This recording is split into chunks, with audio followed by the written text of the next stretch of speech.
Hello, welcome back. Morning, Professor. Hey, Helena, I just emailed you about a half hour ago. I already did the exam though. So it's already done.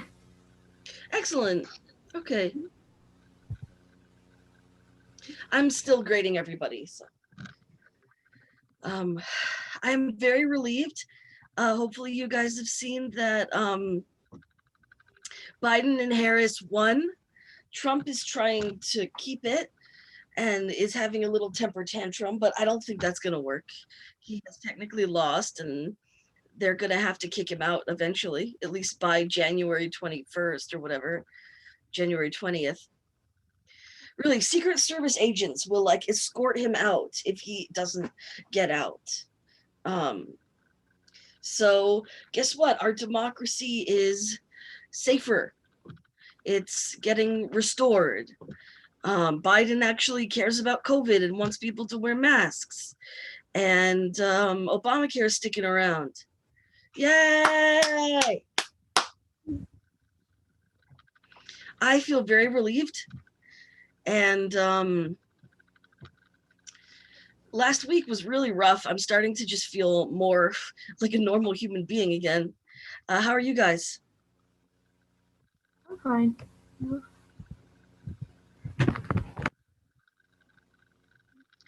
Okay, cool.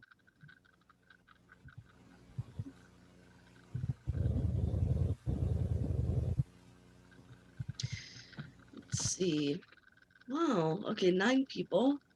It's a little low.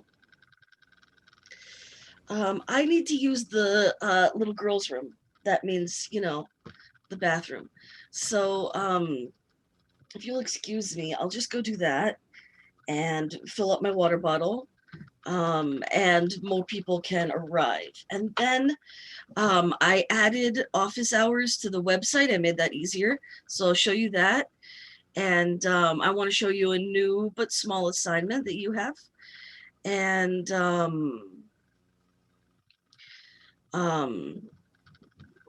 and then we'll do more modern art. Okay. I don't know why more of you aren't here. It is Veterans Day, I believe, but we don't have it off. I checked. Um, so we can, mourn people who died in the ridiculousness of war while we study together. Um, we've kind of had enough distractions. I know they've been celebrating is kind of the wrong word. They've been honoring it in England. They wear poppies in honor of World War One. They wear these little poppy pins to honor soldiers who died in poppy fields. It's just sort of become a symbol. Um, and apparently, Prince Harry wanted to lay a wreath by the grave of certain soldiers. Um, but he's in California and not in London. And the royal family would not do it on his behalf because he's out and they're petty people. And he probably would have been there if it were not for COVID. So that's just the latest drama there. Season 4 of The Crown comes on in just a few days. I think the 15th. That's very exciting. It's a really good show about Elizabeth II, the current queen, who's like 90 something now. And so this will be season 4. It went through the 50s and 60s, so now it'll be kind of late 70s. And we get to meet Princess Diana, played by a new young actress. So it'll be really interesting to see how they handle those dynamics. Um, do you guys know about Diana's death? Or just about No, Princess Di? Maybe you're too young. I saw like conspiracy videos and stuff. Oh, yeah. Well, she had like a sham of a marriage because Charles really just liked Camilla and couldn't marry her. Um, and then Diana died in 1997 um, in a car crash in France that the French seemed to handle very badly. And there are thoughts of like, did the royal family get her murdered or something like that? Um, um, I don't think most of them were that upset, except, you know, her children. Maybe not. I'm not convinced anyone else was upset. Um, anyway, but, you know, I was, you know, little. So I actually kind of remember that stuff because my mom was following it. And now she's like, I don't care at all. So great. Okay. We are a tiny, tiny class.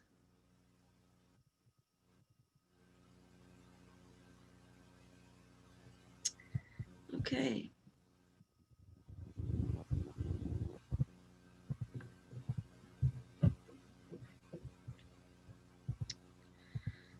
So I'm just gonna be back shortly.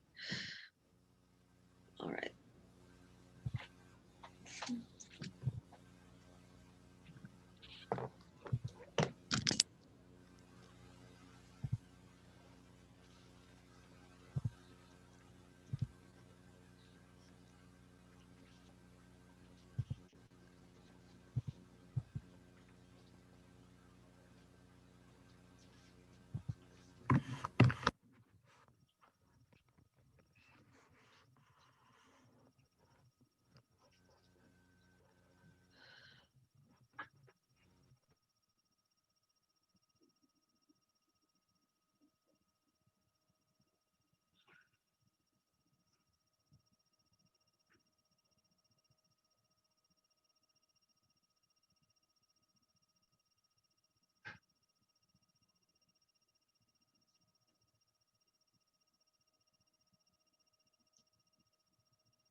Oh, I'm back.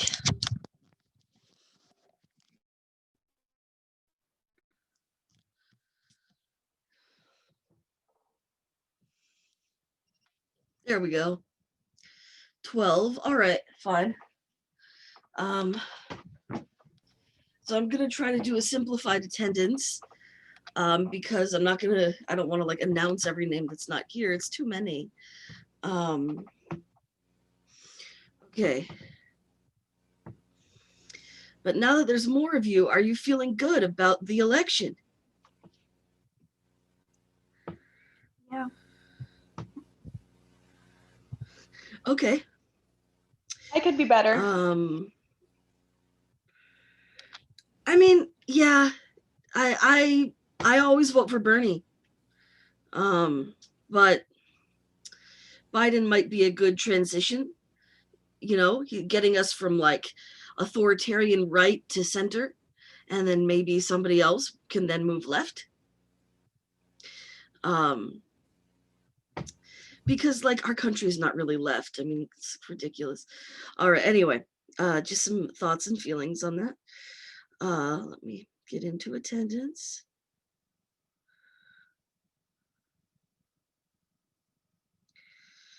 All right. Diana. We talked about this. I forget. Diana. I'm sorry. Diana, that's right. And I talked all about Dion, my aunt, whose birthday is coming up. Her birthday is the 16th. Okay. Hanina, you're here. Let's see. The thing is that my list is alphabetical and the participants list is not. So that's why it helps me to say everybody's name, but okay. Annabella, you're here. Lady Annabella Sengazor. Bum bum. You get a special song. You have one of the cutest songs in The Sorcerer, Gilbert and Sullivan. Actually, the premiere of The Sorcerer, its anniversary is coming up. The Sorcerer premiered at I'm pretty sure Royalty Theatre in London on November 17th, 1877. So that anniversary is coming right up. Woo! You're excited. And Are you celebrating? Oh yeah, I always celebrate. Woo! Actually, I've never celebrated it before, but yes, I am. Because the day after is Gilbert's birthday, the 18th. William Schwenk Gilbert, who wrote the words, Sullivan wrote the music. Gilbert's birthday, he will be 184. So he's doing well.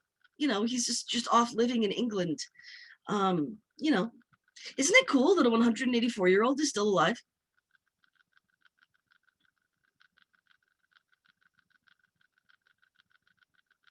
Guys, you have to respond to me. I think you're joking because I think he's dead. Yeah, I am joking. I wanted to see what he would do. He died in 1911. He is dead. But he's turning 184.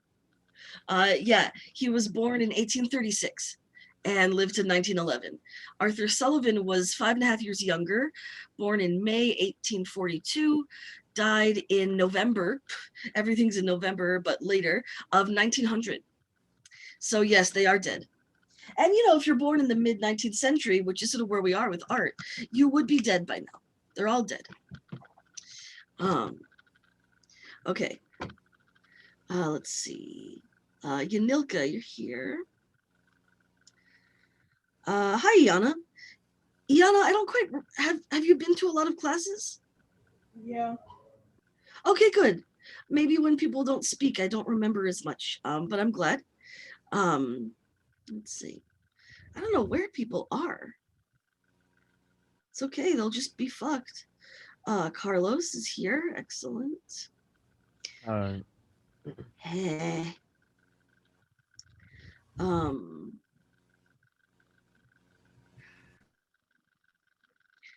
Okay, Diamond's here. Giovanni, Jasmine. Excellent. I just heard someone. Looks like Deja came in. Okay. Mindy's here.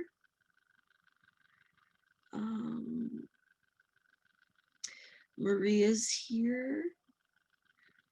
Maria. I just met a girl named Maria. And suddenly that name will never be the same to me. Hope you enjoyed that. What do you think? Is my Thank you. You're welcome. Is my singing great? It is. I'm glad you're saying that, because that is how you get an A. You need to flatter me. Flatter, cajole, and persuade. So, yes, I require you to say nice things, even if you don't mean them. I enjoy my bad singing. Raquel, I think you're here. Are you here? I don't see a Raquel. No. All right. Is there anyone I didn't call? I think I got everybody. You didn't call me. Oh, who are you? Deja. Oh, yes, I did get you, though. I saw you came in a little later. Okay, good. So we've got Deja, Annabella, Carlos, Diana, Diamond, Hanina, Iana, Jasmine, Giovanni, Maria, Mindy, and Ilka. Phew. Yeah, looks like I got everybody. There should really be a few more of you, but I'm glad all of you are here. Okay, so I'm still grading everybody. I'm sorry I'm a bit slow. I'm just starting to feel normal again after politics has, hurt our world or whatever. So we have an assignment relating to that, actually, and it's really fun. So we're going to look at that. So I want to show you our website. Do, do, do. Do, do, do. Do, do, do, do, do, do. Okay. So I got to go to our class. We're this one.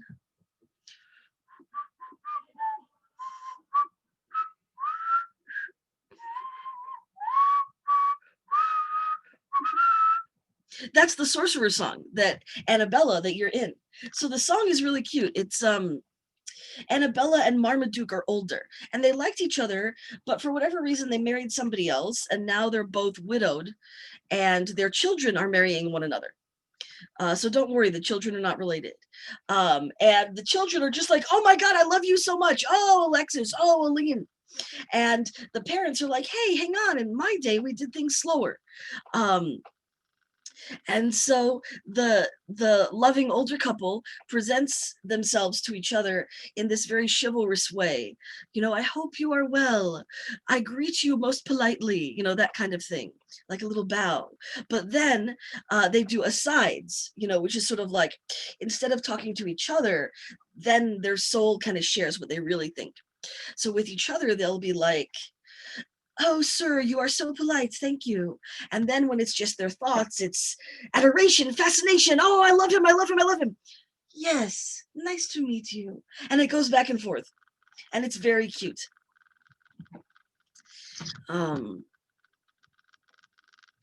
Okay. I think someone else just came. Who just got here?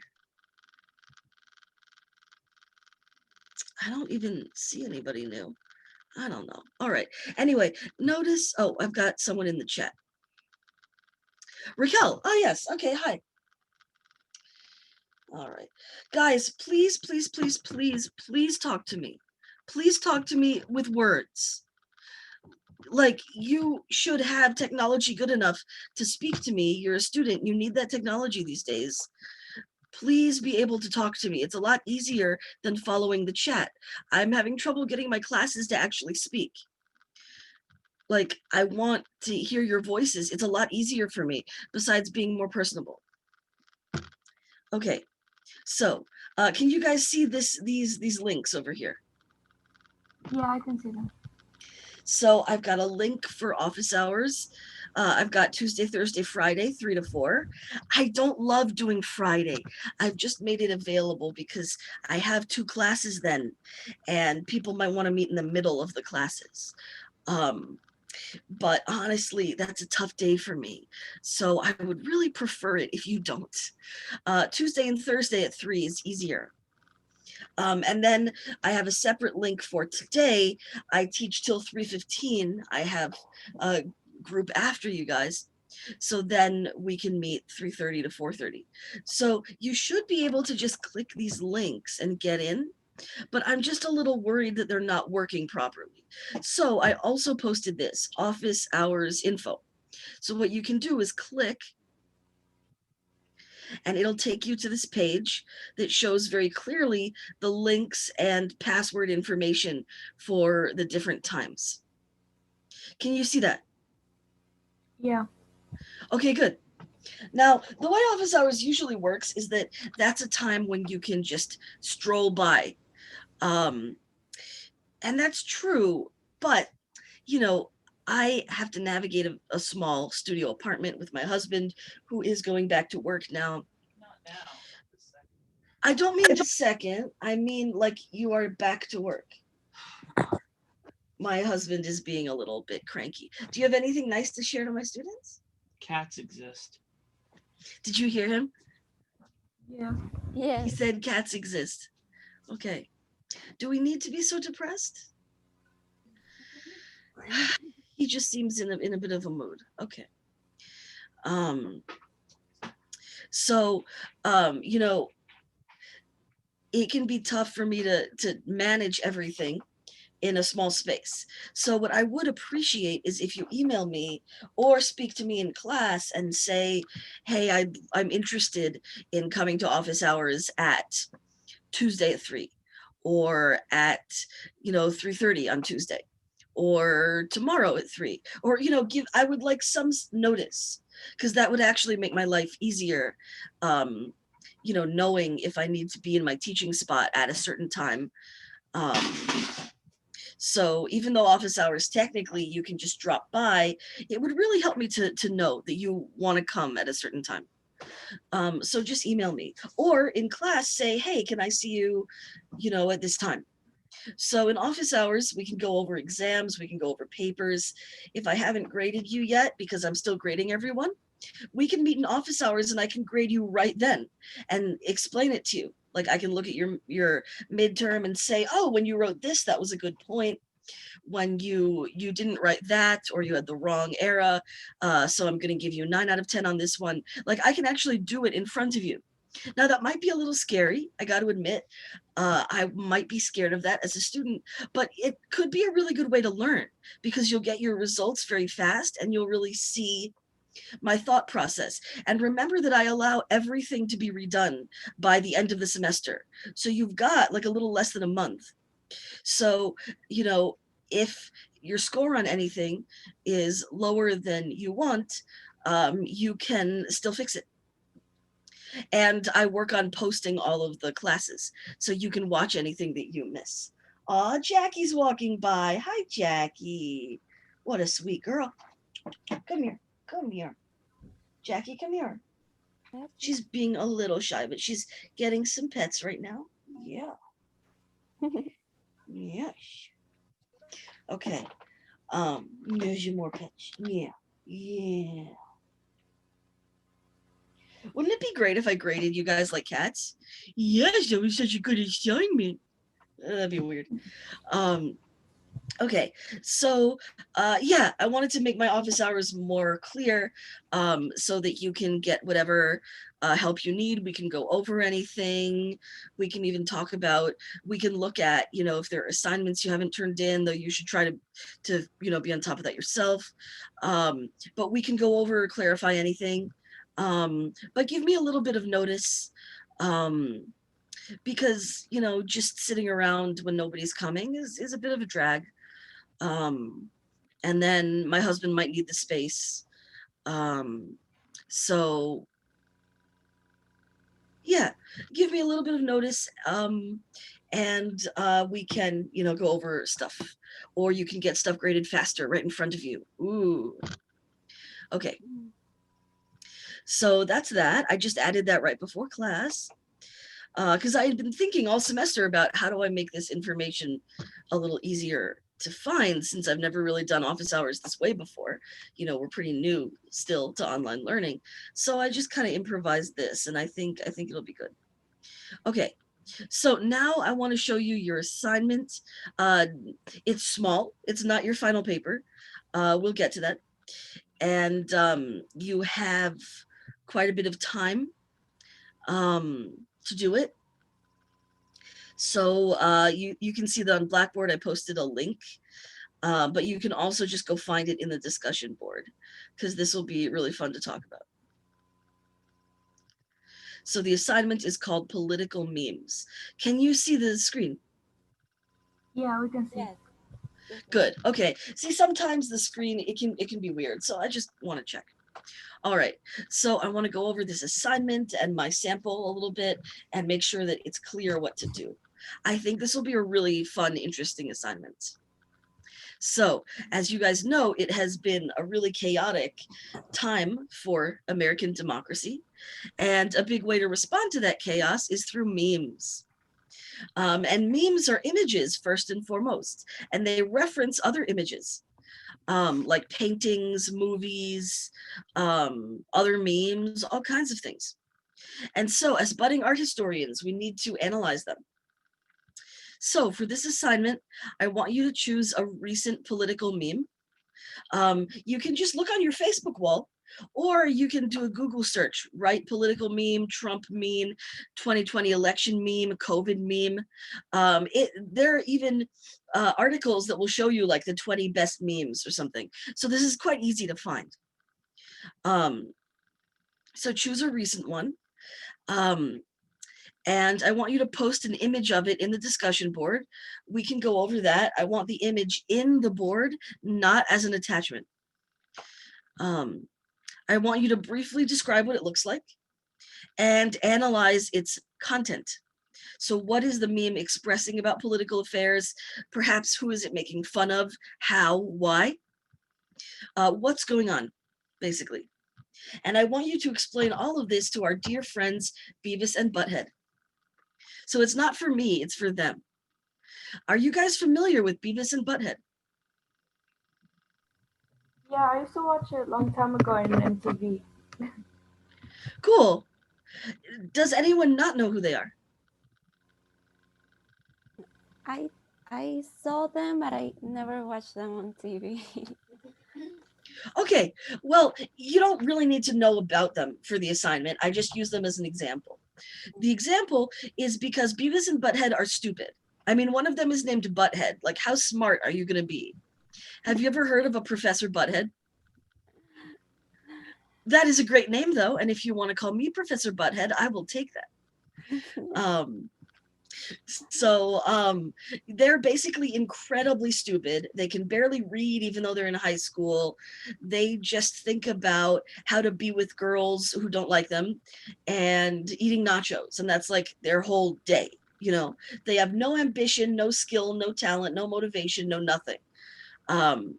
So the point is to explain the meme in a lot of detail to somebody who really, really wouldn't understand anything. See, if you explain it to me, you might not explain enough because I kind of get it. I'm with it. I look at memes. I know what's happening politically. To some extent, I can see the references and things like that. And students don't always describe things in enough detail. So I want you to describe it to somebody who really, really has no idea about anything.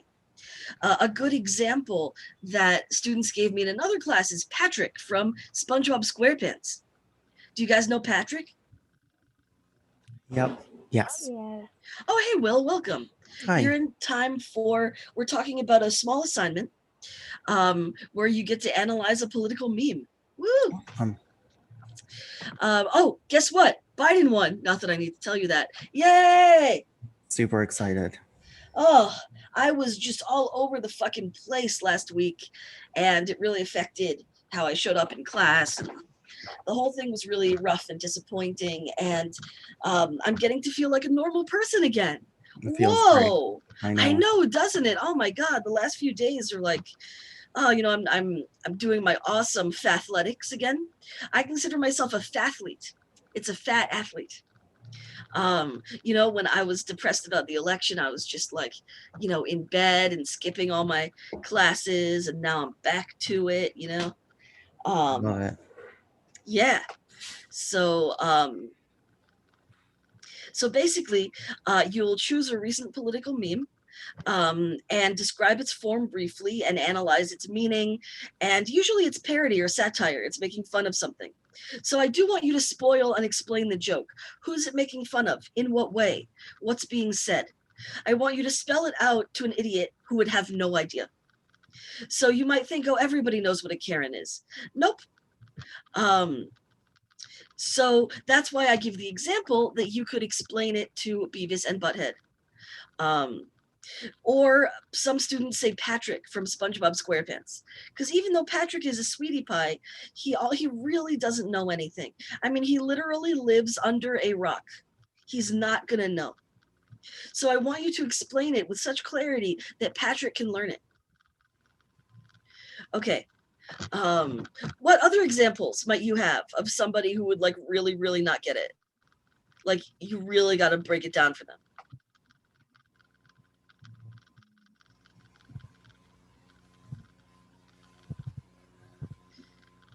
I can't think of any right now for some reason. Okay. You could even think of a family member, maybe, you know, not to be mean to them, not to say they're Beavis and Butthead or anything, but maybe you have a grandparent who's just like doesn't know any of it, you know. You know, a lot of my family kind of are into like classical music and stuff, and they don't know like what's going on now. So the point is to explain it to somebody who doesn't have any understanding so they can learn. Okay.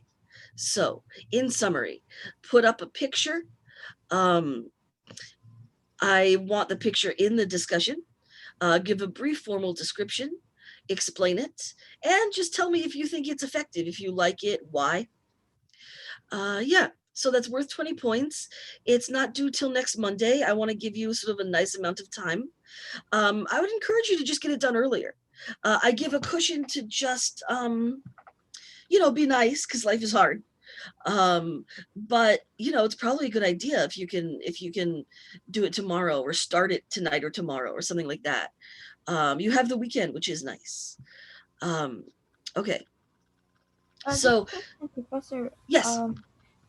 didn't we have today the writing paper, the first essay? Yeah, that should be due. So make sure you have that done too. Okay. Okay.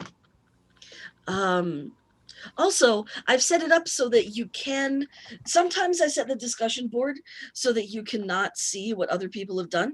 But this one, you're allowed to see what other people have done before you, because I don't want people to do the same thing.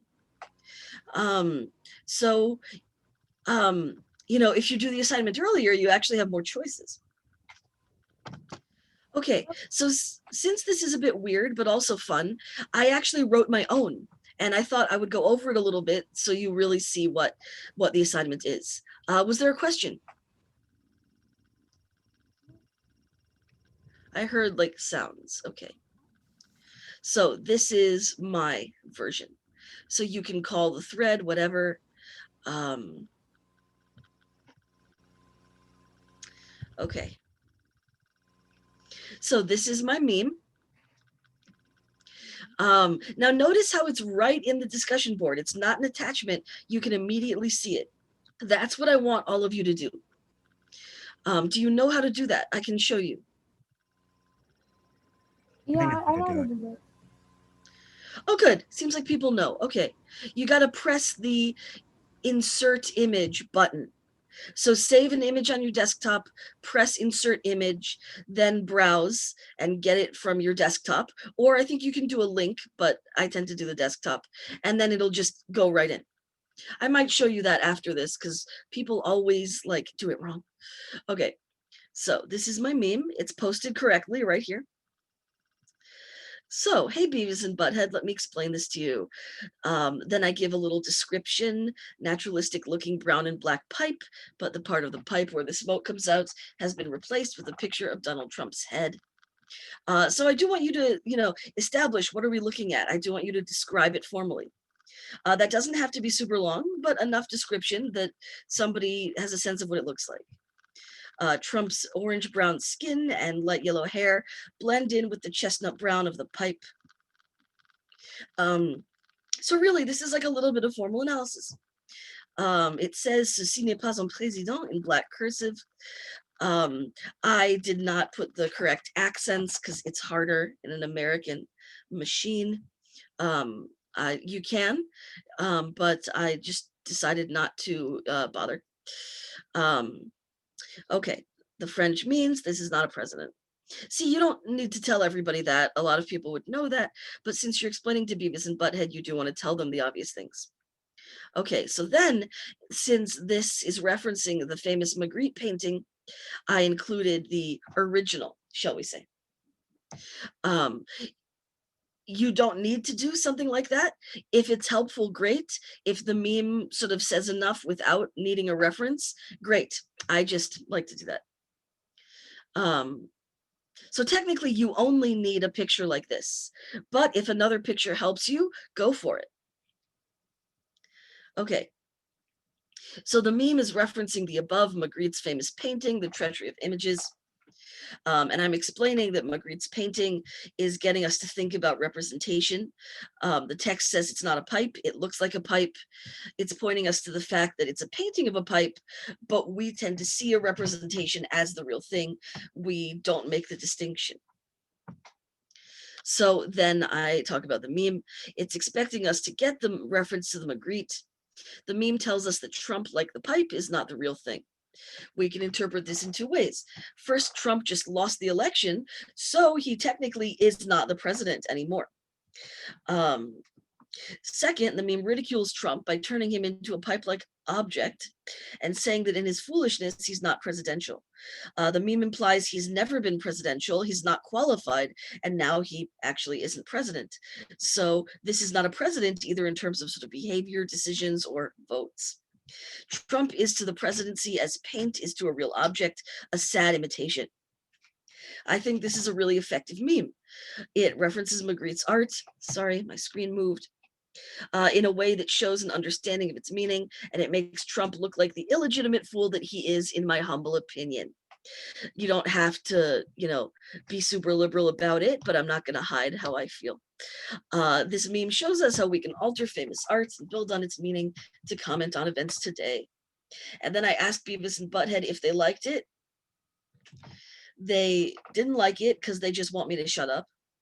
But I hope you guys like it. So that should give you a pretty clear sense of what to do. Post your meme, describe what it looks like, explain to Beavis and Butthead or Patrick or somebody who doesn't know anything, like what the meme is communicating and how is it referencing something, what subjects does it bring together, what is it making fun of, what statement does it make. Describe as precisely as possible. Any questions?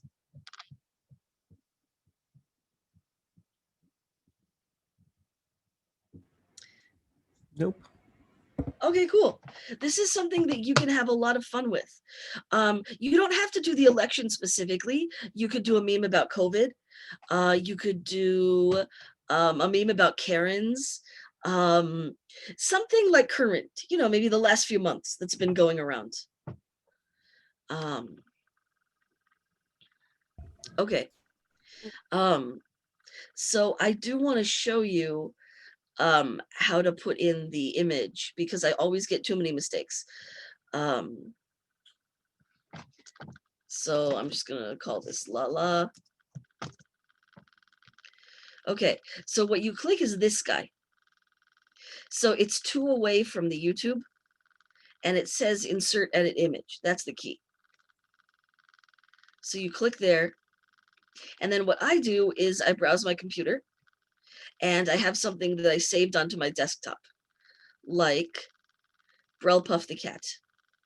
So then I just open it and it'll appear and then you just click insert. It'll ask you something. Don't worry about it. Just press OK. And there it is right in there. Isn't that cute? So that is the correct way to do it. I want to see the image like this. I don't want the image anywhere down here. I will be annoyed. Okay.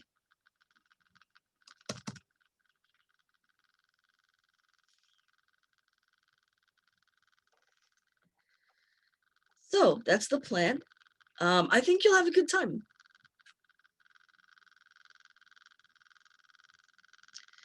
Okay. So last time we basically finished realism, and I want to get into late 19th century art, impressionism, post-impressionism. Okay.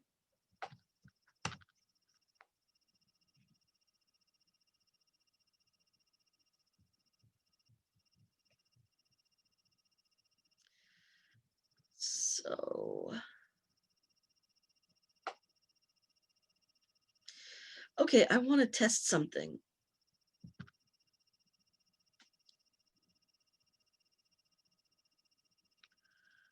Oh. God, it's all so irritating. Okay, never mind. My computer's sound is sort of interesting. All right.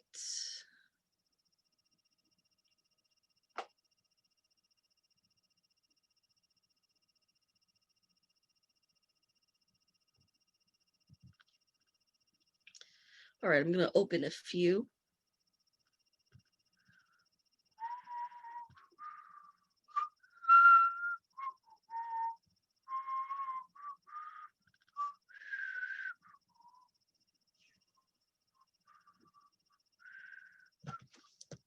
Okay. Now I'm going to share finally.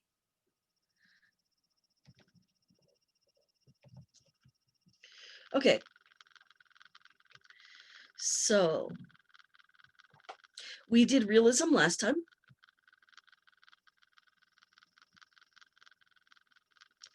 And we got up to Olympia. I don't know that we talked about Olympia a lot. We did a little bit.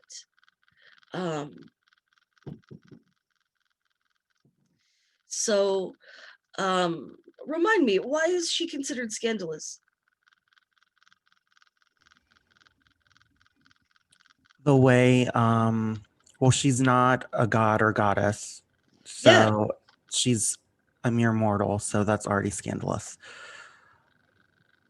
Also, Yeah, she's real. That's a problem. yeah. Also, the flowers that are given to her because of like a gentleman caller, also shows that she's not as dignified as on the left. Yeah, there are various clues that she is a prostitute, and that's something that was seen as, you know, having ill repute. This is long before sex workers' rights, which is still a pretty new thing. So prostitutes are looked down upon. It's kind of the reality that you want to reject or pretend that you're not a part of. So Manet is actually being very tough on classical art, because he's saying that this looks, you know, kind of lofty and fancy. Oh, it's a goddess. She's the goddess of love. She balances on the waves. She has a beautiful body. She's surrounded by angels. Oh, it's so lovely. But ultimately, it's just a woman being sexually available for often a male viewer who would find it hot. And that's what this is. She is, you know, on sale for sex, kind of like a beautiful painting of a nude could be. So in a way, he's sort of taking the tradition down a peg. He's telling us that this is actually a nude in everyday life. And we need to face those realities instead of being focused on ideals. A lot of art's been geared toward, you know, ideals of how you should behave. Like, think of neoclassicism, and we looked at Oath of the Horatii, and it's all about, you know, the patriotism that you should have and the perfect soldiers, you know, and they're all brave and they're like this. Or, even Renaissance and Baroque art, you have models of these incredible religious people making sacrifices. So art has often been kind of like this lofty thing of like showing you, greatness of the past. And now Monet is showing you something that you kind of don't want to look at from the present. And she is facing us directly. She's confronting us. So she's kind of telling us that, we are the client. We're involved in this. We're not separate from, sexual exchange, maybe going to the brothels after work, possibly, that we're all involved in this and in this society that produces her in some way. So it's sort of like he's taking the tradition of the nude and making it a lot less glamorous. He's bringing it down to earth. And when something falls from heaven, it tends to like crash. So people saw this as disgusting and terrible, and that she looked dead. It was seen as absolutely vile. And the cat here is actually a symbol of promiscuity, which is basically too much sex. So normally in a Renaissance painting, you would have a beautiful nude woman who's married, and you would have a dog. And the dog would stand for fidelity, that the woman is faithful, but also sexy for you, that you've got that nice combo. She's obedient, but she's also, she's going to give you a good time. But now we have a cat who kind of represents this sort of rampant sexuality that we associate with the prostitute.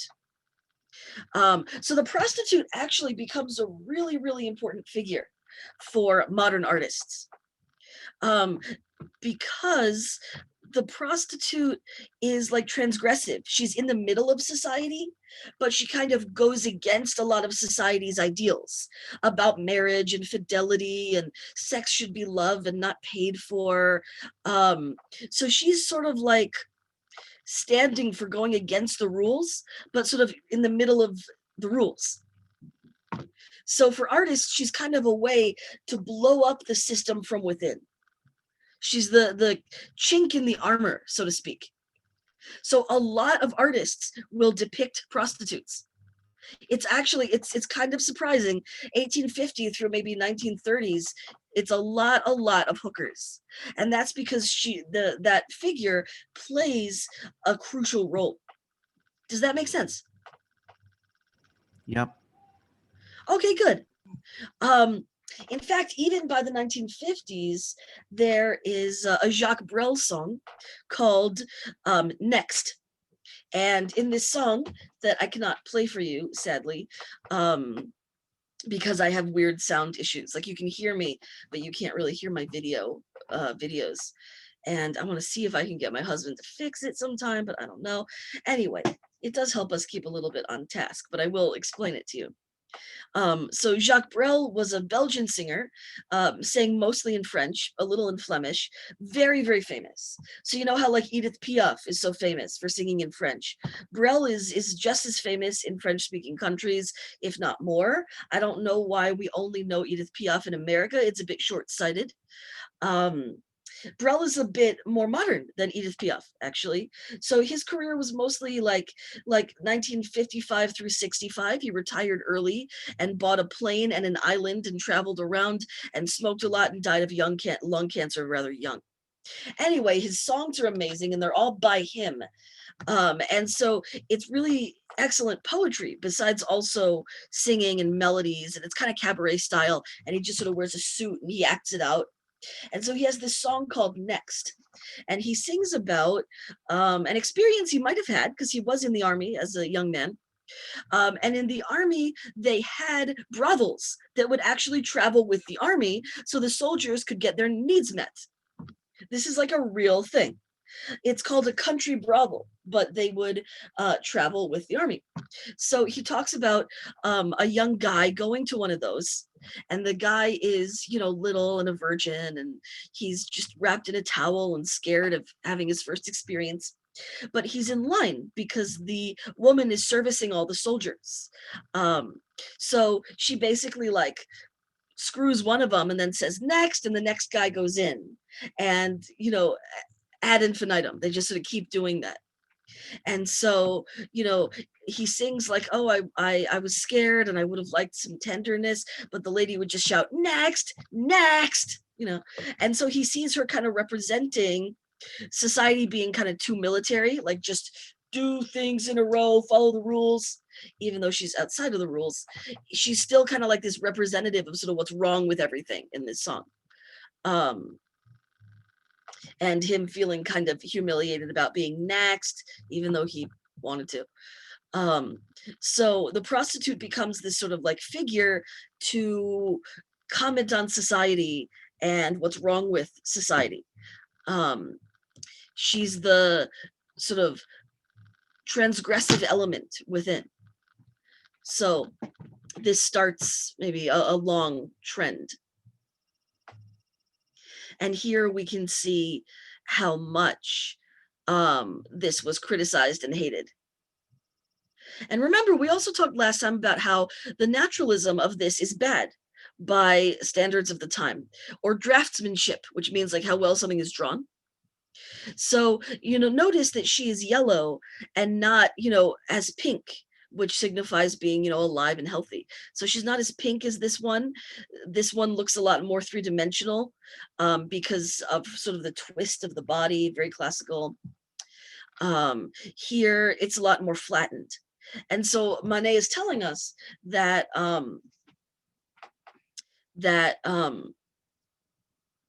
sorry, somehow I lost my train of thought. I was thinking about a book. Manet is telling us that he's commenting on society, but doing so through painting. And painting is artificial, and it's never going to sort of add up to the real experience. So his realism is double, because he's being honest about the subject matter, but he's also being honest about paint itself, instead of trying to pretend that this is an actual woman. It has enough sort of bad technique that it's obviously just a representation of women and not the real thing. So to use other words we've been talking about today, he's kind of making it clear that this is not a pipe. It's not a woman, it's a painting of one. So when Magritte makes that gesture, Magritte is actually following a pretty long modernist tradition of kind of pulling back the curtain on painting. That's really what these guys are doing. You know how like in The Wizard of Oz, you pull back the curtain and you see the little guy running everything. You like see the mechanism instead of just the effects. Have you seen that?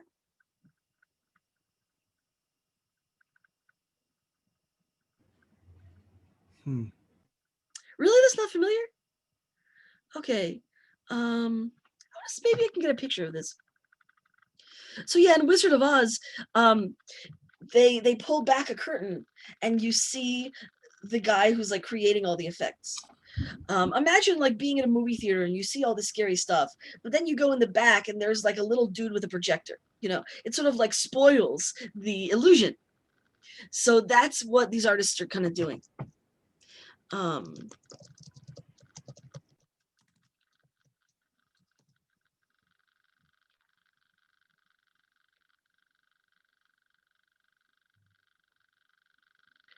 So here, for example, they're seeing that all this stuff that's so scary or impressive is just made by this little dude in a room.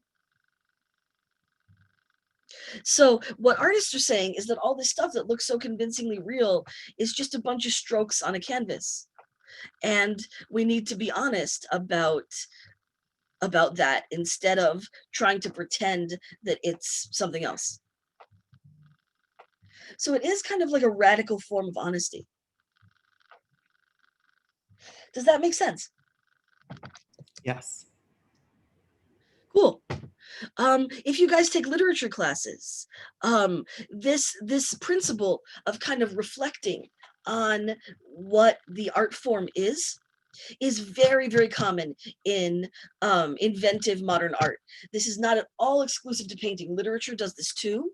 Often the most exciting novels are about what it means to write a novel. Poetry is about what it means to write poetry. Music can be about the process of music. And this is very modern, because instead of just creating an illusion, you're pulling it back and thinking, okay, how does that come into being? You're reflecting on your own sort of process, basically. That really, really is not done until this time at the earliest. Have you guys seen movies, kind of like Blair Witch Project a little bit, where you can see the camera actually shaking? Yes. Yeah, it's like that. So why do they do that? Like, you can't I see that think to clearly. make- Go I ahead, think sorry. to make, sorry, I think it's to make like the viewers see from the character's perspective and like to like show the chaos of the scene, maybe. I would say that those are both good answers, but there's something else. Because if you just wanted to show those things, you don't have to actually show the camera shaking. You can just film people who look really scared instead of actually making everything look, really off. There's another reason that's kind of related to what we're talking about. If the camera is shaking, who's holding it?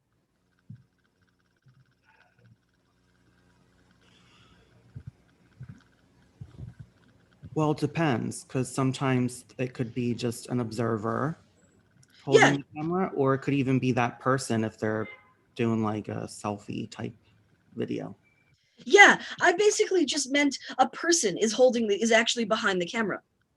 It's easy for us to forget that. Like, a person in all of their failings, in their fallibility, in their fear, is holding the camera, and so it shakes. Because often movies will look really fancy and put together like a Hollywood movie. You can't see any kind of error.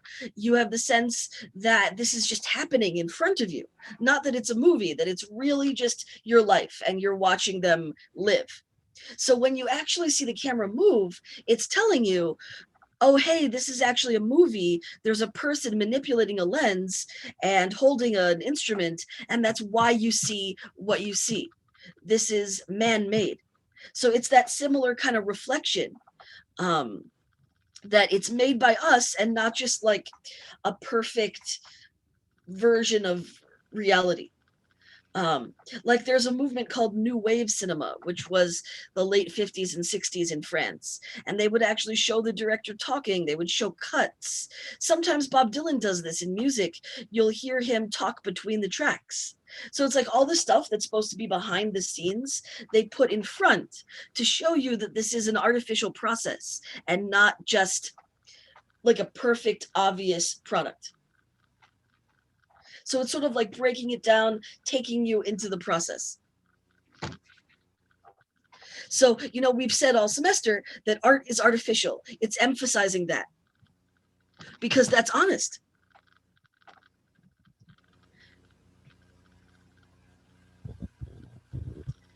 Okay. So realism is definitely very influential and important, but some of its political quality and focus on labor actually sort of go away for a while. Impressionism does share some things with realism, but it takes a different dimension. It's more radical in terms of form, what it looks like. It's sort of less politically motivated. Now, the thing about Impressionism is that we see it way too fucking goddamn much. Have you guys seen, oh, look, there's the water lilies on a bag. There's the water lilies on, there's the water lilies on an umbrella. Oh, everybody loves Monet. Have you seen stuff like that? Yeah. Yeah. Yeah. So I think it gets kind of sickening. At least to me, it's sort of overexposed. And so we forget that Impressionism actually was a really radical movement.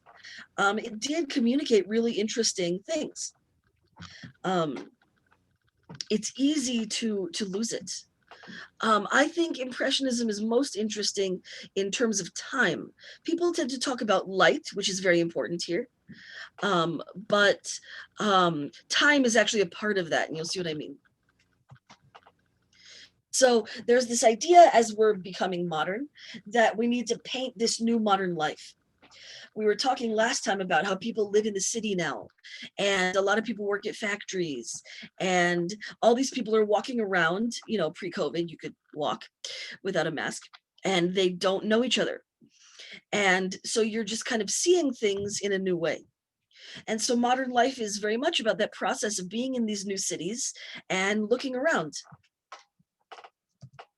So for a while, Paris was a medieval city, even into the 19th century.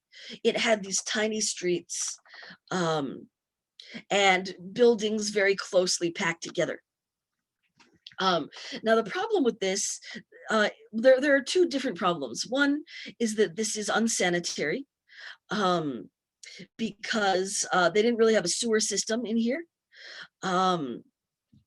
And another problem is that if there was a rebellion, remember we talked so much about, you had the French Revolution, then you have a rebellion in 1830, you have another rebellion in 1848, which is called the Third Revolution. So there's all these uprisings, and this kind of architecture helps because you can sneak into a neighbor's house and then soldiers can't get you, or you can even dump the shit in your bedpan onto the soldiers. See, you just like dump it. People really did that. So this is sort of the old way.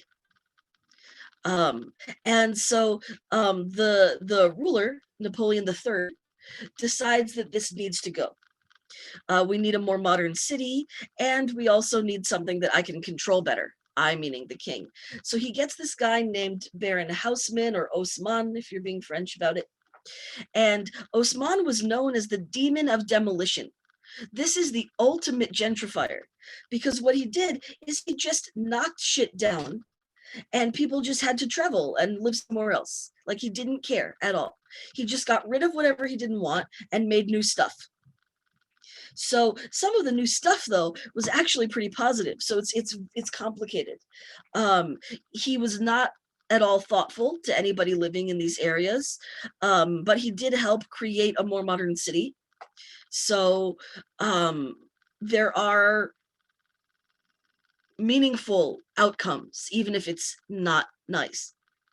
Some of his redesign of the city involved better sanitation, water supply, distribution of gas and electricity, traffic circulation. You do get public parks, you get shops and theaters.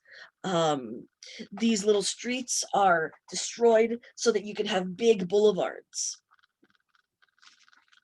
So a lot of people had jobs, but a lot of people were displaced. You know, people had jobs doing the displacing, like as construction workers, but other people just like, oh, gotta move. So we go from these cute little streets. This guy named Marville was known for photographing kind of the old Paris. And then you get this. Notice how this is basically Paris today. And notice that it is, first of all, it's sort of less congested. You can actually see more. But also, it's a lot harder for people to hide or rebel or anything. It would be harder for you way back here to dump the contents of your bedpan onto the soldier or something like that. You can't barricade the streets. See, these streets are really narrow and people would barricade them. Although actually by 1870, they managed to barricade some of these, but it's still harder for you to rebel, essentially. So the city is easier to control, but it's also more modern and convenient. And so a lot of modern innovations relate to looking around in this city that is now like look aroundable. You know, you have these big streets and these buildings and you can see a lot. So you get department stores. You know, women go there, they're able to get things that are fashionable at reasonable prices. That was never possible before. You either dressed rich because you had the money or dressed poor because you didn't. Now suddenly you have this middle class that can dress nicely without, or get like a really good knockoff or something like that. So now ladies are going to the department stores, they're staring at the clothes, trying them on. And then people stare at the beautiful ladies, but then also wonder, is this lady, you know, rich, or is she actually just like really poor? You can't tell as much by, you know, You know how when you watch cartoons, they tend to have a uniform. Like Doug always wears the green vest, and Skeeter has the blue face, and Arnold has the football head. Like you know exactly who and what they are from looking at them. That's kind of what social class was more like until now. Now things are kind of, when I say now, I mean 1870s. Things are kind of the way they are today in 2020, where you can't really tell, for the most part, somebody's background or wealth just based on what they wear. You just see a lot of people. So there's all this sort of social mixing and ambiguity. And so people are looking around and wondering what it means. And it's a very new experience. So you have a city like this, for example. And we can see those wide boulevards. And notice the people are even dots, like they're just sort of part of this landscape. Pissarro was probably, you know, high in one of these buildings and painting what he saw. But he's also painting the weather. He's showing you that it's sort of misty outside on this major street. And the idea of just kind of painting the weather instead of like painting, you know, a beautiful landscape in the sun, the idea of actually caring about what the weather is like, what the conditions are like outside, that is quite new. We'll talk about that more. Degas is somewhere between a realist and an impressionist. And he's giving us a sense of the city as kind of dislocating, alienated. Hell.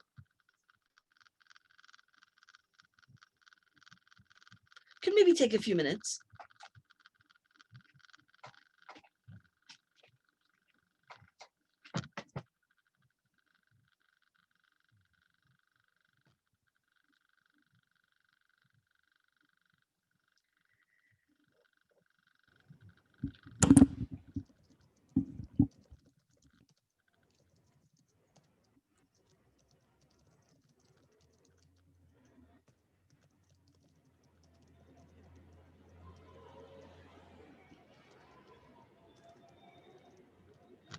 So how would you prove my thesis?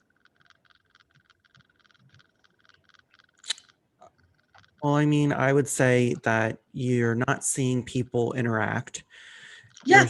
You're seeing, you know, like in this picture, you're seeing like, it looks like a wider space and everyone's kind of going about their own routine. Yeah, everybody's kind of alone together in a way. They're next to each other, but they're not actually interacting. It's kind of like you're on the subway, back when we got to do that. You're next to everybody, but you don't know them. It's considered weird to make eye contact. So you're in your own little bubble, but you're also around all these strangers. And it's kind of disconcerting. Like it feels a little off, a little sad. You know, it used to be that people would live in the countryside with extended family. And so maybe you're around neighbors that you know. And suddenly it's like all these sad people you don't know. You're discombobulated. Can I ask a question? Sure. So even though you could, you know, say that people aren't interacting, like I even still feel when you're in New York and you might not be talking to people all the time, you do feel a sense of community. Yeah. Well, that brings up a really good modernist idea that maybe we don't see as much in this particular painting, because to me, this one just looks kind of sad and lonely. But this is not the only way that modern artists treat the city at all. Some of them love it for reasons that you described. And so we have this very cool principle called ambivalence. Some people think ambivalence means indifference, but it's actually kind of the opposite. Ambi means both. Think of like ambidextrous, you can use both hands. My husband is ambidextrous. I am a complete righty. I wish I was a lefty. I think you guys are awesome. Do we have any lefties? Me. Me. Did I Awesome. lefties? Wow, we seem to have a lot of lefties. That's so cool. I love you guys. Lefty. Woo! Woo, woo! Left hands, my left hand. I'm so much worse with my left hand, even doing like my fathletics. If I'm like holding a weight in the right hand or the left hand, like I can feel the difference of just like less comfortable. Yeah, I wish I was a lefty. That's just so cool.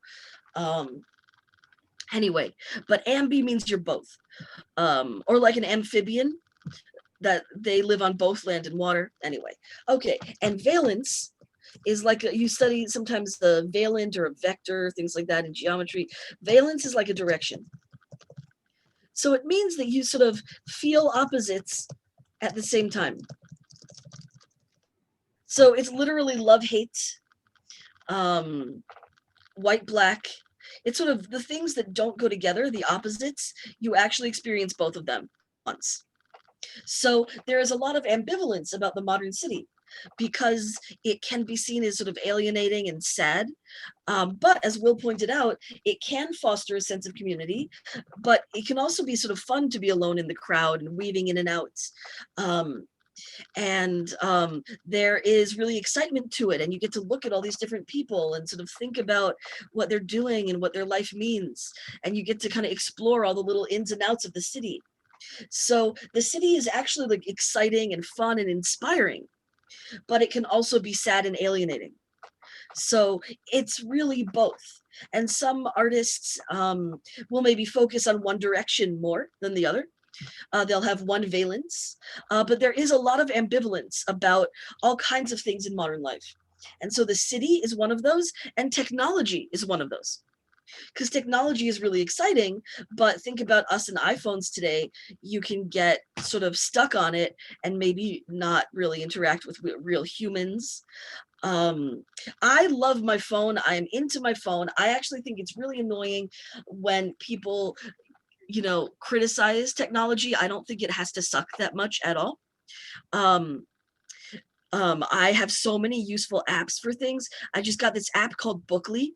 It helps you read like regularly, and it has levels and motivation, and I have counters, and I can mark when I've graded papers, and like I love this, like love.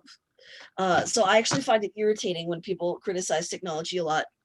But the point is that technology can kind of like be inhuman, but it can also really help us and be exciting.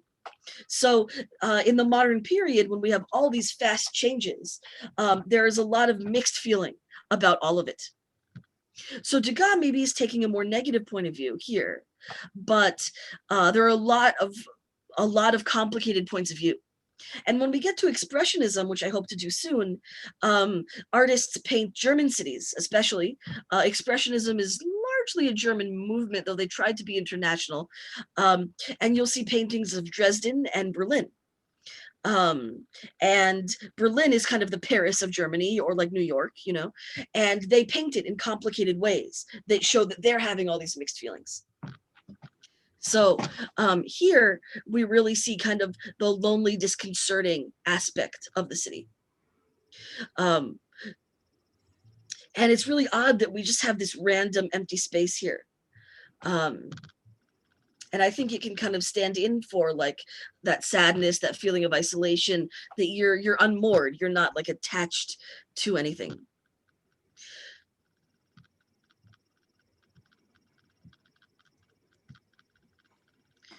Okay.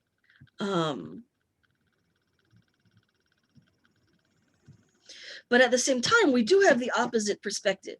We have a figure. I should include an artwork of this type of figure. There's a good Degas of this. Let me find it. There's a figure who I think you were kind of hinting at. Is it Degas who has it? No, it's Monet.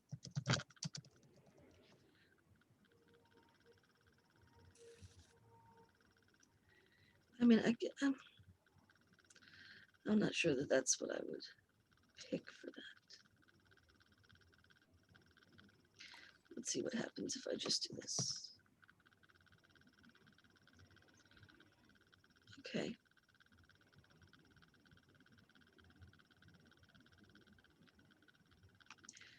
Okay, we're just going to use this slide because this is rather useful. Around this time, Baudelaire, who's actually a poet, not a painter, but all of these artists are totally working together and knowing each other. Baudelaire writes an essay all about what he calls the flâneur. A flâneur is basically, flâner is to stroll. So it means that what you do is you walk around the city. So these are guys who are kind of rich. They maybe have family money. They don't need to worry that much about money. And so they basically just walk around and explore.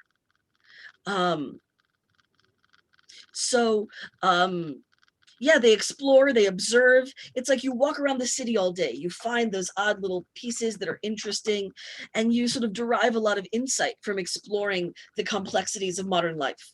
So you're kind of like the modern philosopher walking around and creating insights about the world. So you walk the city to experience it. The flâneur tends to be male. Women have to be accompanied. So you can't really have a flâneuse. That's like the feminine in French. Maybe now you can. Urban, contemporary, stylish, they're like with it. Part of the crowd, but they do feel separate. And they kind of walk around and observe and take things in. So that's the figure who's very kind of excited by the city. Maybe critical in his own way, but he just kind of walks around and figures things out.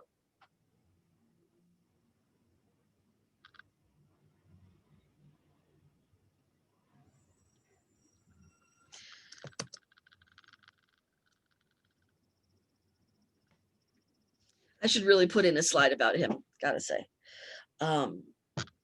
So artists are looking around the city and they want to depict kind of life as they experience it. And so what's interesting to artists like this is that they want to capture things as they experience it in the present and not sort of an idea of it that would come later. So what that means is that people like Monet are trying to abandon preconceptions, like, oh, that's a table, I know how to paint a table, that's a bush, I can paint that. Instead, it's like whatever you see right at that moment, you just paint that. So the Impressionists sort of capture a very precise moment, their impression of the moment, right before that moment changes. So here is what we consider kind of the first Impressionist painting, early 1870s. And Monet is just looking out his window and he's painting a sunrise. How can we tell there's a sunrise? The tone of the sun. Yeah, we've got, well, is this a sun? I would say so. You could say No, that. maybe not. Maybe not because of the way actually the sky is looking. I think it's fair to call it the sun, but Okay. from an artistic point of view, remember that whole art is artificial thing. What is it? Gotcha. Just a circle. Yeah, it's an orange circle. That's it. But it certainly does stand in for the rising sun. So this idea of showing kind of your painting process instead of making everything look real is becoming even more important in Impressionism, because the idea they want to give you, now they probably worked harder than this, but the idea they want to give you is that they're just getting an impression in the moment, and so they just go zoop, zoop, zoop, zoop, zoop, and this is exactly how it feels and looks to them right at a certain time.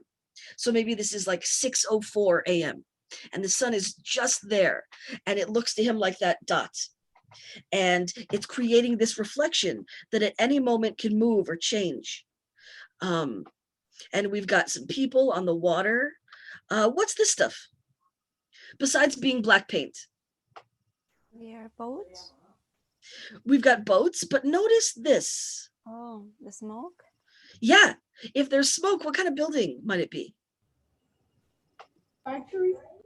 Yeah, factory, exactly. So even in this little port landscape, the Impressionists are looking at modern life, and modern life is industrial and powered by factories. This is the time of, you know, an American coming up a little bit later than this, but, you know, late 19th century is Dale Carnegie, as in Carnegie Hall. Like these people sort of build modern cities. And so we see industry, not only nature. So those things are always going to be together. You can't just have sort of these sweet paintings of only nature anymore. It's always industrialized to some extent. So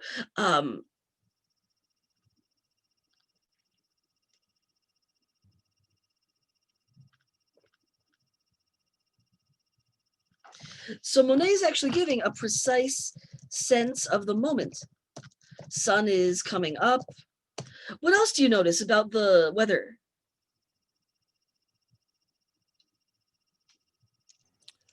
I mean, it could be interpreted that it's a little foggy. Yeah, especially it's like above the water. I would see it that way. Mm-hmm. And you see reflections. They love light because light, first of all, it's hard to paint because it's always sort of moving around. Usually light is what lights up what you're painting. But these guys kind of work backward and they paint the light itself. You know, like if you have a flashlight, you care about what it lets you see. These guys want to paint the beam of the flashlight. Does that make sense? Yes. Okay, cool. I feel like that's actually a pretty good description. Normally, a flashlight lights up what you see, and people paint that. Impressionists paint, at least in part, the beam of the flashlight. So they're actually investigating how they perceive things. When you perceive, you're not doing so in like a perfect space. It's not like what artists used to do is they would maybe see something that would inspire them, but then they would go into their studio where they could kind of make things perfect. And it was about how to make it beautiful art, not about experiencing it anymore. But Impressionists would paint outside in the middle of whatever they were painting. And we call this en plein air, write this down, or the plein air technique. So plein in French means full, like opposite of empty. So you're in the fullness of the outdoor air, of the experience. And this is just drastically new. Painting was always in a studio before this. And this itself is a modern thing to do because now we have portable paint tubes that allow you to do this. In the past, it would kind of be impossible. The paint would dry on you, or what, you're going to take all these things and mix them outside. Like, you can't really do that very well. So this is, enabled by modern technology. So they're painting outside in the middle of things, and they're painting things just as it hits them at that moment. So it's how they're perceiving it at the moment they're perceiving it.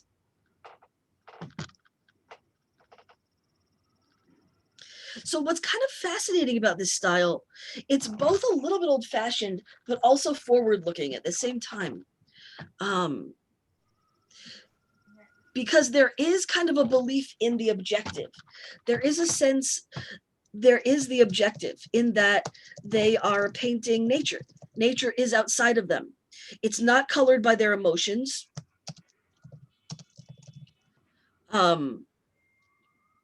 It's like exact experience.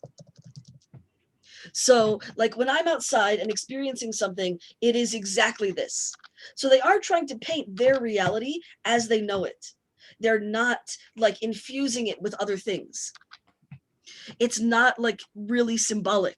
Landscapes used to often symbolize ideas or ideals or have like religious symbolism. No, those are all pre-existing notions. They want to see things anew, like without preconceptions. So there is a sense of like, what is it that's outside of me? I want to capture that. So there is kind of an objective quality, like I can get at reality. But at the same time, they're doing it through human experience, which is subjective, how they experience it in the moment. No one's will look exactly the same. So it has an objective quality. Let's capture that nature, but they're kind of doing it in a subjective way. It's sort of their perception in that moment. But it's not like how the nature makes them feel. It's how they experience and see it. Does that make sense? Yes.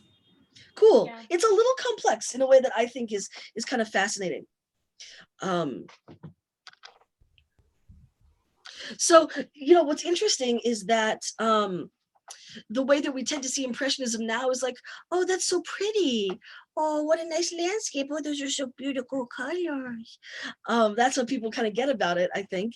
But the thing is that Impressionism is not really made to be sentimental. It's not really that much about how you feel or if something is pretty. It's more sort of about perceiving the world around you. A precise sense of the mom moment. It saves funny. Precise sense of my mom. I don't know. So what is really radical about this is that you don't have ideal vision. Like, oh, here's the perfect objective view of something. Like we had with neoclassicism again. It's just a good example. Or with the Renaissance in perspective. You have the perfect view and you see everything before you, just in its obvious clarity.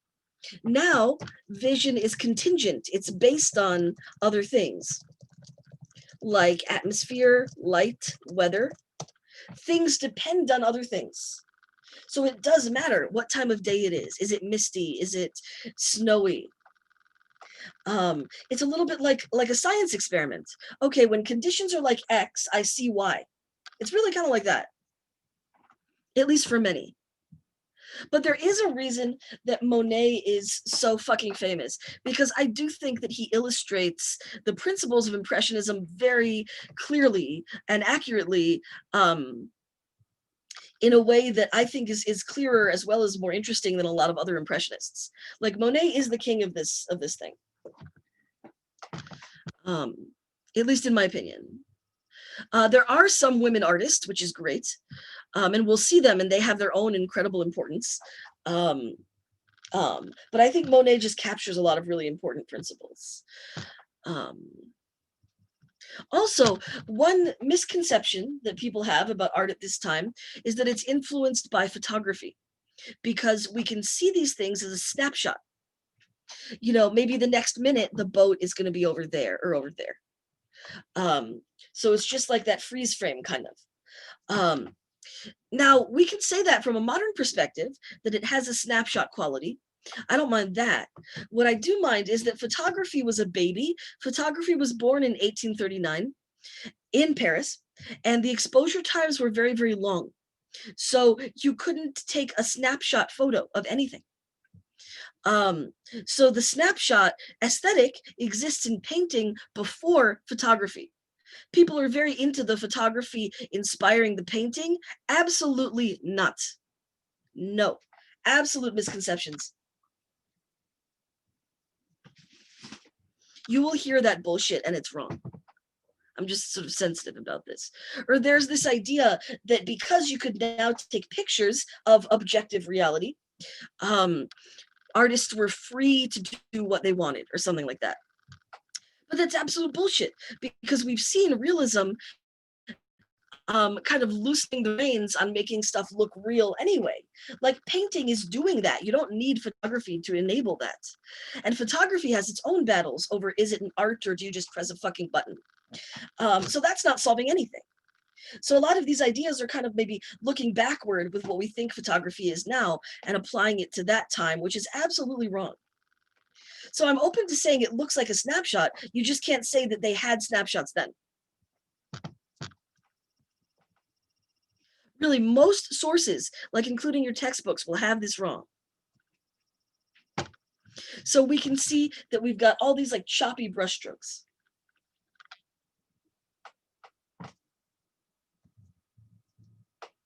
So this is actually a real picture. This is actually an 1878 photograph of Monet's critic. And he actually wrote in the Figaro, the French newspaper, Monet paintings. Do you believe me? No. Drat, because yeah, that's totally made up. But that was the idea at the time, that these are sloppy, that they could be a sketch of a painting, but you need to sort of brush it up to be a real painting. But so it was called Impressionism as a insult. Like it's a mere impression, it's not done. But that's sort of the point.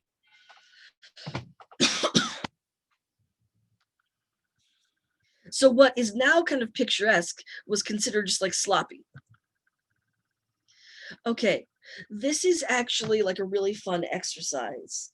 And I think it might be really cool to do. But I want to read you a good quote first. Okay, so where is it? Here we go. So here's another Monet. When you go out to paint, try to forget what objects you have before you, a tree, a house, a field. Merely think, here is a little square of blue, here an oblong of pink, here a streak of yellow, and paint it just as it looks to you, the exact color and shape, until it gives you your own naive impression of the scene before you.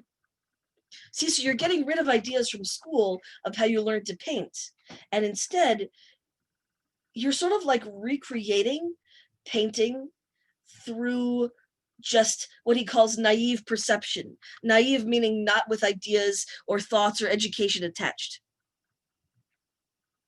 So it's sort of like a rediscovery. So it's sort of like what it means to look at something even. So here, for example, we get that sense of maybe it's sunny and windy.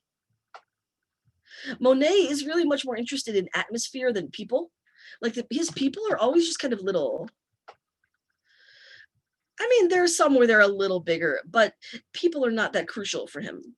Renoir is more into people. Here you can see how they would paint outside. This is a famous American, John Singer Sargent, known for portraits, who is painting Monet painting. They would also paint on boats.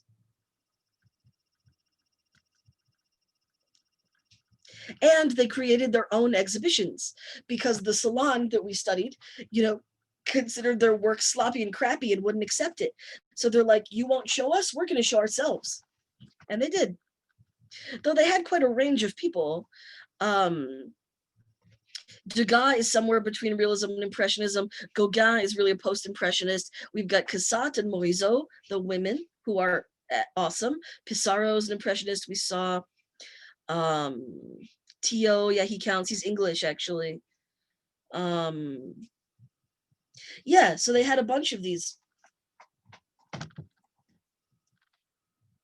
So Monet would even do a series so that he can focus on different ways that things look at different moments in time. So he did a series of trains, he did a series of haystacks, he did a series of the Rouen Cathedral. Rouen is the capital of Normandy. It's like northern France. Okay, so how can we see some of these impressionist principles here? And I don't want Will to answer right away. I want other people to answer.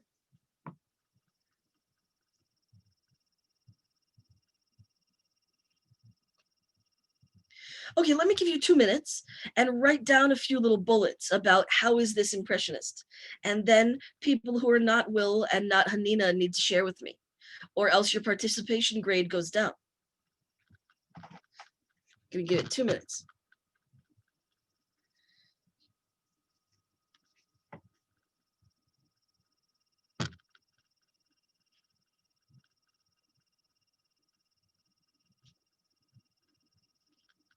So yeah, take notes in your notebook.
Okay, that was 2 minutes. I timed.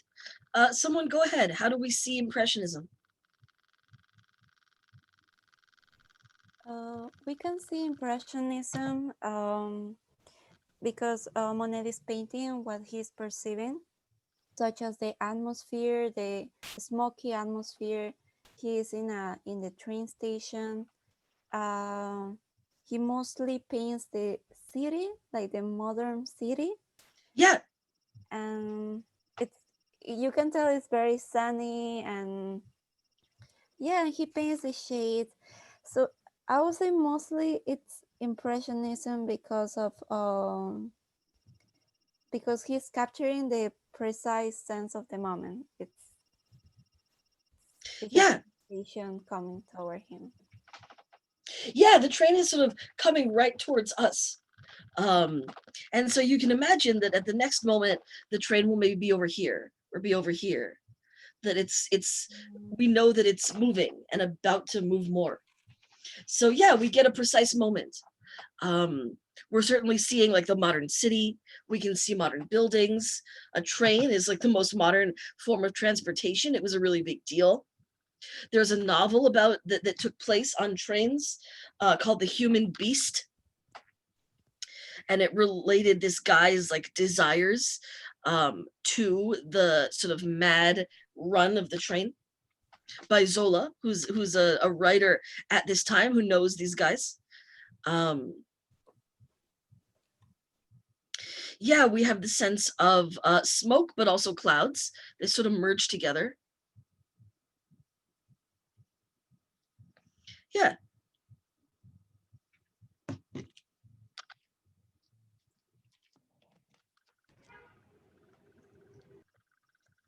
Okay. Renoir does it differently. I'm not a fan. He's more into people's faces, though his people kind of have weird dark eyes. I don't know. His are kind of more happy. He has this light, dappled light, meaning that it's sort of like the light you would see through the leaves. So he sort of makes everything look perfect and sweet, which is why I find it irritating. You know the Care Bears? Like, that's what this looks like to me. Though I don't hate the Care Bears, but it's like sickly sweet. Mhm. Yeah, I'm just not a Renoir fan. Okay. Though here we've got sort of a modern couple being flirty. We can see sort of the light on the jacket. Everything looks a little unstable because you see all of those little brushstrokes. Everything is like about to change the next second. Now here, this is interesting. These paintings are around the same time, just like years apart. And so this is the style that you learn at the academy and that gets exhibited at the salon. This is like the correct taught way to do it. You go to art class, you learn this. And then you have people who are more experimental like Renoir, and they're doing this.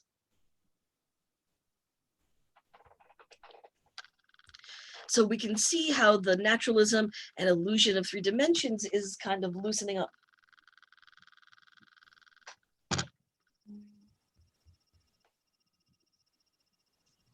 See, to me, it's sort of Care Bear-y. And actually, people protest Renoir. I think it's kind of great.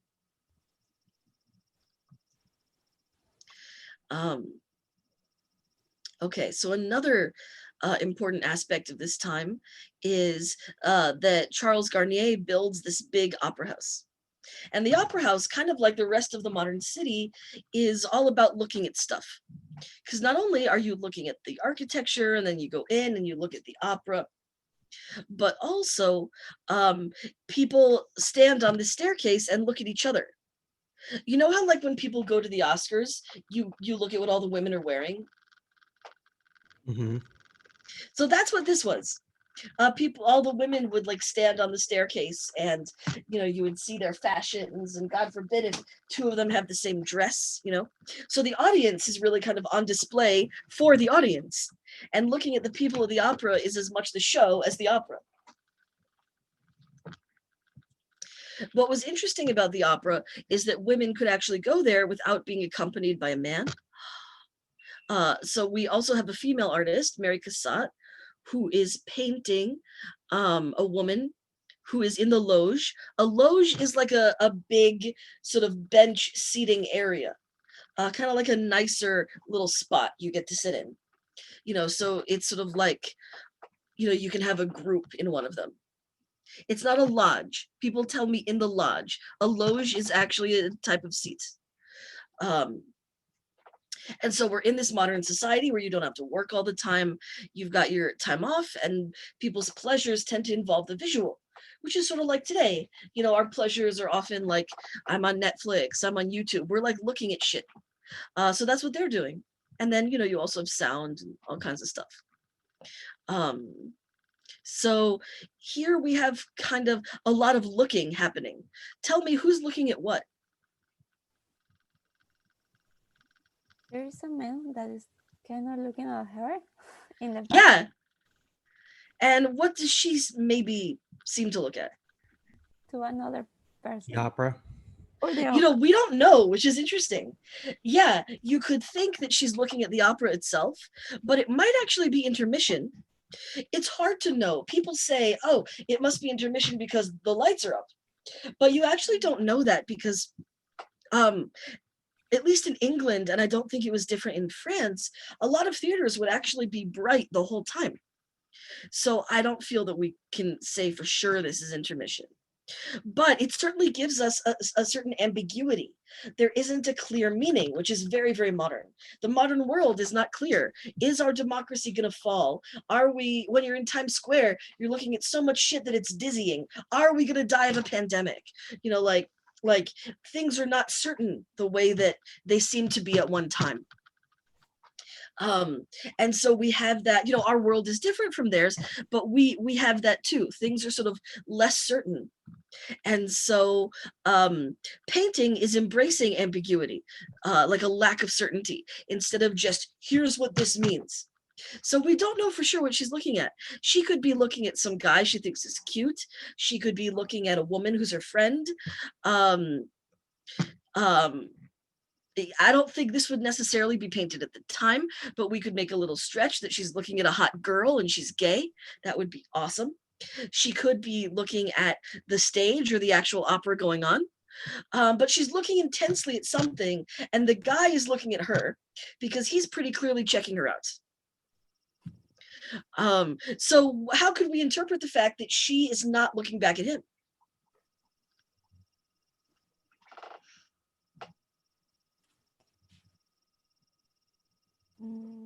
She's looking at opposite direction.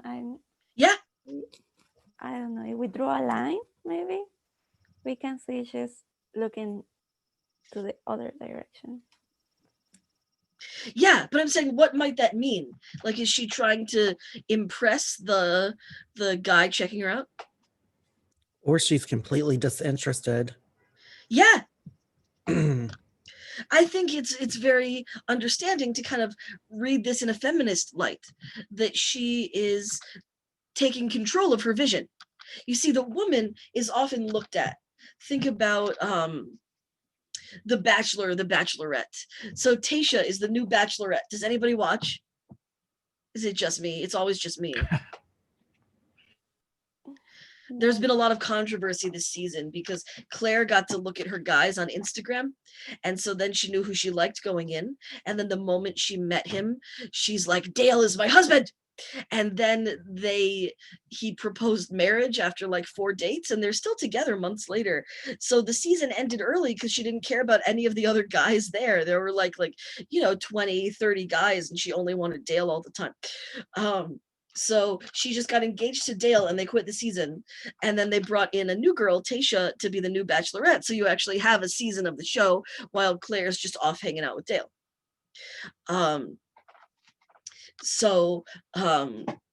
Anyway, so you have the woman wearing kind of the beautiful outfit, and she's just stared at by the man. And the guy's like, oh, you're so hot. Tayshia's a smoke show. One of them calls her a smoke show. is that a great way to treat a woman? I would say no. Yeah, I mean, maybe women want to be admired, but the problem is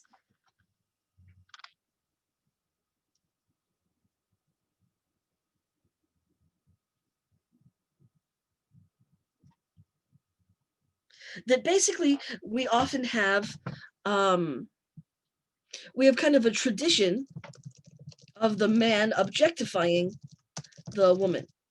So that's a good word, turn into an object. So the woman is just this pretty thing to look at, not like her own self with a personality. And so therefore she needs to look beautiful in order to please the man. And all that matters is how she's looked at, rather than her being able to do the looking. So the guy gets to be the one with choice and power. He's the agent who looks at the woman. The woman is the passive object who just needs to please the man and his looking at her. So the power imbalance of sexism it acts in the gaze. Who is looking? By gaze we mean a look, to gaze at someone. Who is looking at whom? The one who looks tends to have the power. The one being looked at is kind of like the object of the one looking. Think about lots of movies. You have a male director and he's looking through his camera at some beautiful female movie star that he shows over and over and over again. And so then as the audience, even if we're a woman, we're kind of put in this position of being kind of the male viewer. We're looking through the director looking at this female object. And so then if you're the woman, I want to be that beautiful object too, so he'll look at me. If you're the man and you're not gay, or pretending you're not gay or whatever, I want to look at her in a way that masters her. And it's still kind of like there's still a lot of like the man needs to be the assertive one. Like he gets to act, she has to wait to be acted upon. And women still like this is so in our society that women are still kind of into this. I want a man who's assertive. He needs to ask me. That's a real man, and it's kind of stupid. And so, of course, these dynamics assume a cis hetero perspective, and that's not cool. And these days, one tries to open up to different kinds of gazes. And that's what's cool about watching drag, for instance. It's a gay gaze. It's not, made in this way. Except that RuPaul's Drag Race, if you watch that, has its own problems. But that does not describe all of drag, which I don't know a huge amount about. It's just kind of an example. But this sort of sexist system, plays on sort of a binary. Man, assertive. Woman, pretty. And then the woman's not supposed to be too assertive because that would insult the man. Then he doesn't get to do it, So like as a kid, I was always told like, be a nice young lady. And I was like, no. And now I'm married to my hub's wife, who's genderqueer. So we're good, like I don't go for that shit.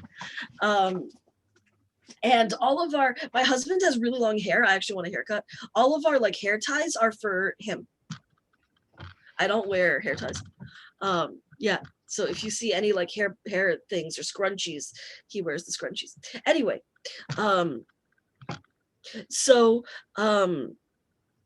we can see this as kind of a feminist response, or maybe a proto-feminist response, that the woman doesn't care that the man's looking at her. She's not being his object. She is taking the gaze into her own hands. We don't see her accompanied by someone. She's looking at what she wants to, and that gives her a certain kind of power. So I would be very inclined to see this in a feminist fashion. Mary Cassatt was, an unusually powerful woman. She's American. She's from Philadelphia, which, really helped us in the election. And she saw the story goes that she saw Degas' painting and she's like, I have to do that. And she was wealthy and just moved, and she did study art in Philadelphia, but then she moved to Paris and painted with all the Impressionists, who were mostly men. So she's an American woman, but she's sort of a French Impressionist. Because American Impressionism actually develops later in response to this. So she's not an American Impressionist in style. She's a French Impressionist. It's awesome. It's like, good for her. She just fucking goes for it, you know?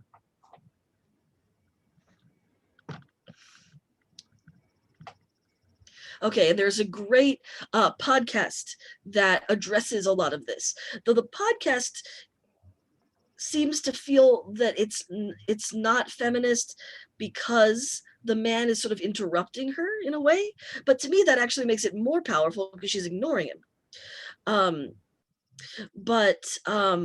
You know, there is sort of room for analysis on this. So I would love for you to listen to the podcast, but I'm not sure if it's fair to give you too many assignments right now. And if I provide the link, I know that like 90% of you won't listen, if not more. So I might have to assign it. We'll see. Okay. Degas is known for painting ballet. We can also see that there's a big Japanese influence. Japan was forced to open its borders with the world in like the late 1850s. And so then their woodblock prints, prints, not like a prince, were seen everywhere, and artists got obsessed with it because it would give artists kind of different options for composition instead of the usual centralized Renaissance thing.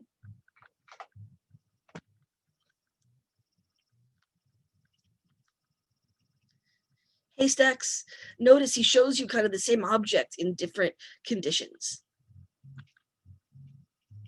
He's famous for painting water lilies toward the end of his life. And he paints it so that like it's almost like you're stuck in it. I mean, he's painting from above, but it gets weirder. It gets like almost totally abstract. It's like you're in the water. It's sort of like he's losing himself in this. And his son died in World War I. So we can actually see this painting as also kind of like he's working on it over and over. So it's like he's trying to mourn his son's death. He's trying to capture this exact nature. And the closer he gets to it, the further away he gets, in a sense, because of its level of abstraction. So it's like the more he looks exactly at the nature, the more it turns into just a bunch of lines. So the more precise is the less precise. Does that make sense in a weird way? Yep. Cool. Okay.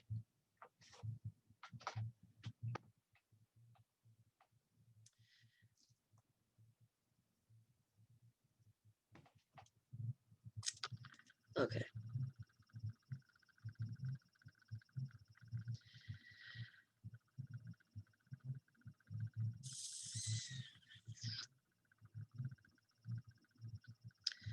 We could do some post-impressionism if we want.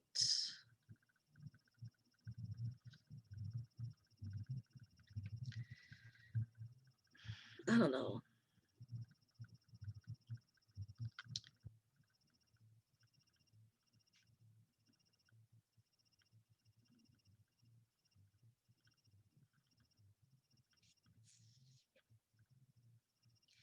So do you guys want to do some post-impressionism, or maybe we'll just end a little early? I would like to. We can end early, whatever you'd like. Okay. Can we do like a vote? Like maybe write in the chat. Okay.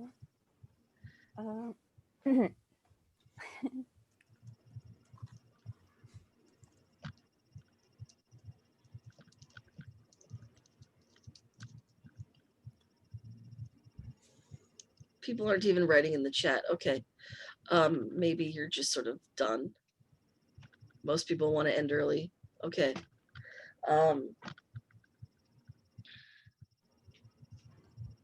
Okay, Jasmine is our one enthusiastic person.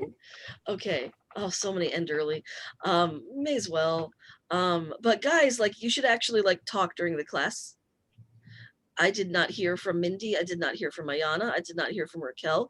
I did not hear from Ryan. I did not hear from Amaris. I did not hear from Diana. That lowers your grades. Like all the people I named, you're gonna have like at least 20 points off of 100 for participation. Like I grade that shit. So I want you to think about that for next time. Okay, Professor. Gotcha. Ayana, you did speak a tiny bit, maybe once, 2 more. We need more speaking from everyone. Okay, so I'll be super nice and just let us go. We got a good amount done. Next time, I want to get us into the 20th century. I want to look at post-impressionism a little bit.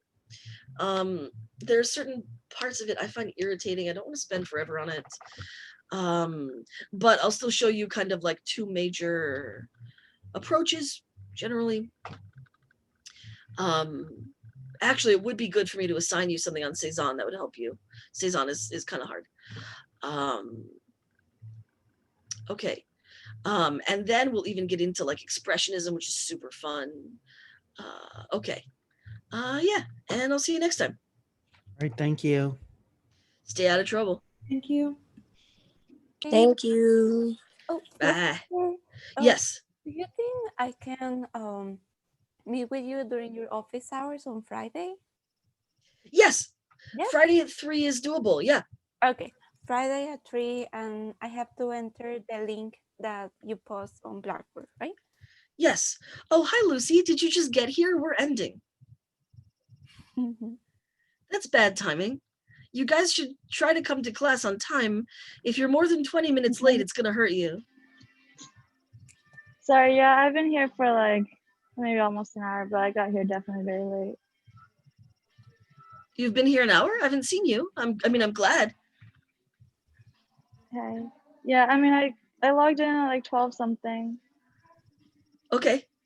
Well, we're Yeah. ending a bit early. So, try to be, not more than 15 minutes late. You'll miss stuff. This stuff will be on a second Yeah. exam. Okay. Yeah, I'm sorry. Okay. I'll see you guys next time. Okay, bye, Okay. Professor. Enjoy Bye. your day. Bye.